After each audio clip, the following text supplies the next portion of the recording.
Bonjour tout le monde et bienvenue dans ma chaîne, je suis Diane Désiel et aujourd'hui je vais vous montrer comment faire un gabarit taille plus. Je vais vous présenter ça dans deux vidéos.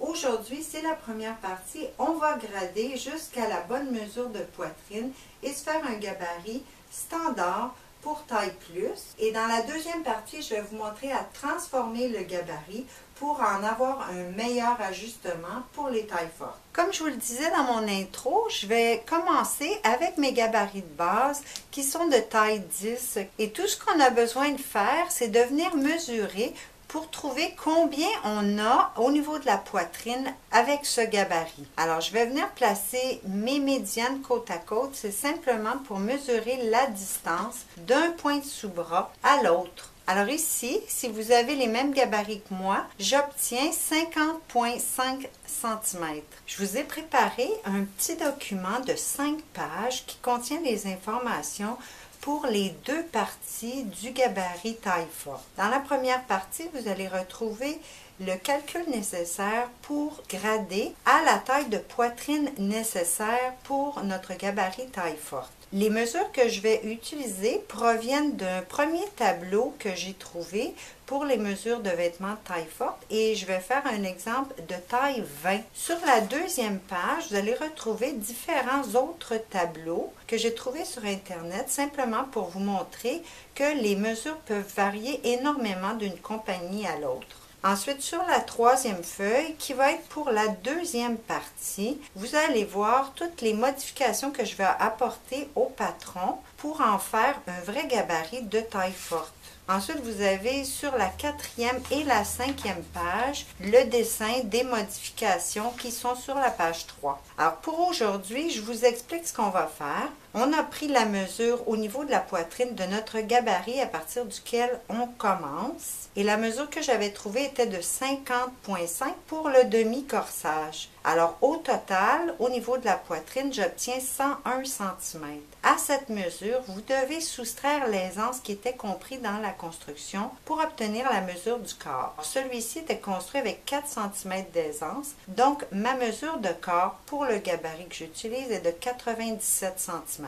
Maintenant, vous aurez besoin de la mesure autour du corps de la personne pour laquelle vous voulez faire le corsage. Moi, je vais utiliser l'exemple du premier tableau pour la taille 20, ce qui me donne une mesure de 122 cm nécessaire. Alors voilà le calcul. Je prends mon 122 dont j'ai besoin, moins le 97 que j'ai déjà sur le corsage, ce qui me donne une différence de 25 cm tout autour de la poitrine. Maintenant, je vais prendre le 25 cm et le diviser par 4 puisque je vais grader seulement un quart de corsage à la fois. Alors, ça va me donner 6,75 nécessaires à chacune des latérales. Maintenant, ce que je vous conseille de faire, c'est de prendre votre règle de plastique et d'indiquer la mesure dont vous avez besoin pour la latérale, donc 6,75 et je suis venue me faire des petites marques au crayon de chaque côté. Ensuite, vous prenez votre planche à grader Tool Fully et on va commencer par placer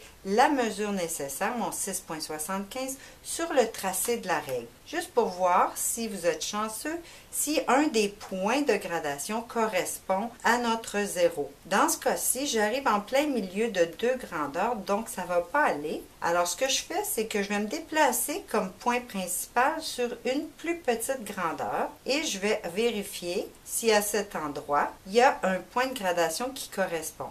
Et comme vous pouvez voir, c'est le vert sur la planche, alors l'avant-dernière grandeur. Ce qui veut dire que pour grader, je vais utiliser le point rouge comme grandeur de base à superposer sur mon tracé. Et pour grader, je vais utiliser le vert pâle que je vais pointer. Ce que je vous suggère de faire, juste pour ne pas oublier, c'est de venir l'indiquer sur la planche à grader. Alors, les couleurs que je vais utiliser. Vous pouvez écrire sur les planches, même avec des crayons qui disent permanent. Et lorsque vous aurez terminé, vous pourrez simplement utiliser une gomme à effacer régulière pour venir enlever la petite marque que vous avez faite. Et voilà. Alors pour cette première étape, je vous conseille de la faire en papier. On pourra, après avoir fait les modifications, faire notre gabarit sur carton. Mais ici, on aura du découpage à faire. Alors le papier, c'est parfait. On commence par tracer. Je vais grader le devant pour commencer. Alors je trace tout le contour et le pivot de la pince et j'allonge un petit peu la médiane vers le bas. Pour grader mon corsage, je place ma règle à grader du même côté que mon tracé. Puis je vais commencer à l'encolure, faire tout le tour et terminer avec le pivot de la pince. La façon que la règle fonctionne, c'est comme ceci. On va placer notre point de départ, qui est aujourd'hui le rouge, sur le tracé du papier. On va venir pivoter la règle pour qu'elle soit positionnée parallèle à notre droit fil ou la médiane. Puis on va pointer la grandeur dont on a besoin. Ici, le vert pâle.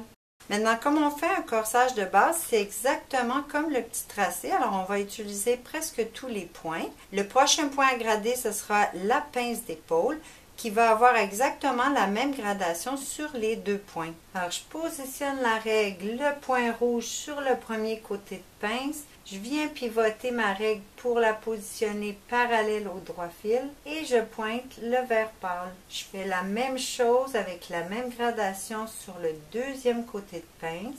Le point rouge sur la grandeur de base. Je positionne la règle parallèle au droit fil et je pointe le vert pâle. On continue avec le point d'épaule en manchure. Même chose, le rouge sur ma taille de base. La règle parallèle et on pointe le vert pâle. Pour le prochain point, qui est le niveau de la carrure, vous replacez votre gabarit sur le tracé et indiquez-vous une petite référence en haut du cran d'emmanchure sur le papier et sur le gabarit. Et on poursuit la gradation avec le point correspondant à la carrure sur la règle. On le place parallèle au droit fil. On pointe le vert. Ensuite, on continue avec le sous-bras. Même chose, le petit point rouge sur le tracé et le point vert. On continue avec la taille. Pour la pince de taille, on va faire la même chose, mais ici, on peut grader seulement un des deux côtés de pince parce qu'ils sont situés sur une ligne droite. Il nous reste à grader le point médiane taille. Alors, on vient se placer le point rouge sur le niveau de la taille, bien à l'écart, et on indique la longueur. Ensuite, pour compléter, on fait le pivot de la pince. Alors, même chose, point rouge, parallèle, et on pointe le vert. Je vais commencer par retracer toutes les lignes droites en utilisant ma règle. On va commencer par la taille, ensuite la latérale et les lignes d'épaule. Je peux aussi tracer les deux côtés de la pince d'épaule et le côté gauche de la pince de taille. Pour tracer le reste du contour, j'aurai besoin de mon gabarit. Alors tout de suite, je peux venir trouver le capucin et le deuxième côté de la pince à la taille en positionnant mon gabarit sur le cran gradé. Les médianes sont parallèles et je vais tracer le cran et le capucin. Maintenant, je me dirige à l'encolure. Je vais venir positionner le coin du gabarit entre les deux grandeurs. À côté, le bout de l'encolure sur l'encolure originale. Tracer environ la moitié. Ensuite, on se déplace en direction du point final. Pour la pince d'épaule, je vais simplement replacer mon gabarit sur les deux nouveaux crans de pince et tracer le capucin. Pour l'emmanchure, on se place sur le bout de l'épaule, on touche la carrure et on vient tracer. Maintenant, pour la partie du bas, on place le coin de sous-bras à mi-chemin entre la taille originale et la nouvelle taille. On vient à côté sur la carrure et on peut tracer jusqu'à environ 1 cm ou 2 en dessous du cran. Puis on va déplacer vers le point final et on trace petit peu à petit peu. Il me reste à fermer la taille, alors de la médiane jusqu'à mon deuxième côté de pince et je trace également le deuxième côté de pince.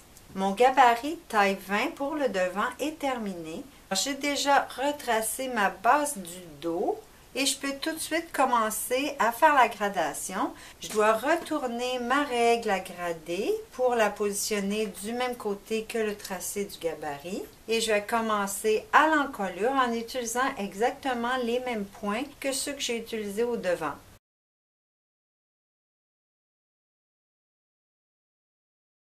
Pour le prochain point qui est la carrure, je vais faire comme j'ai fait au devant.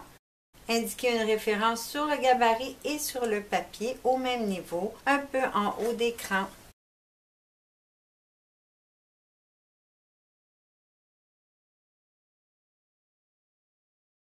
On est prêt à retracer toutes les lignes droites.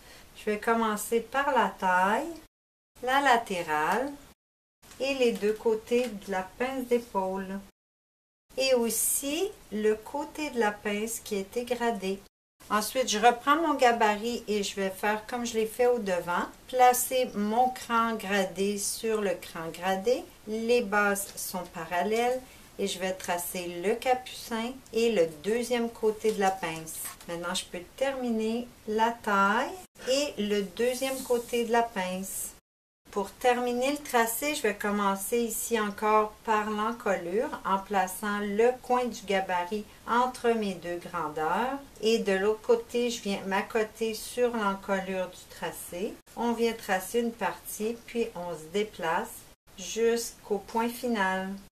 Pour la pince de voûtage, on va placer nos deux crans sur les deux nouveaux points. On garde la base parallèle, on va tracer les capucins, les crans et le pivot. Ensuite, pour l'emmanchure, on met le gabarit en haut, on touche le point de carrure, on vient tracer. Pour la partie du bas, on place le coin du gabarit entre les deux grandeurs, on touche la carrure et on trace jusqu'à environ 1 ou 2 cm en bas du deuxième cran. Puis on se déplace vers la destination finale. Et voilà, mon dos taille 20 est complété.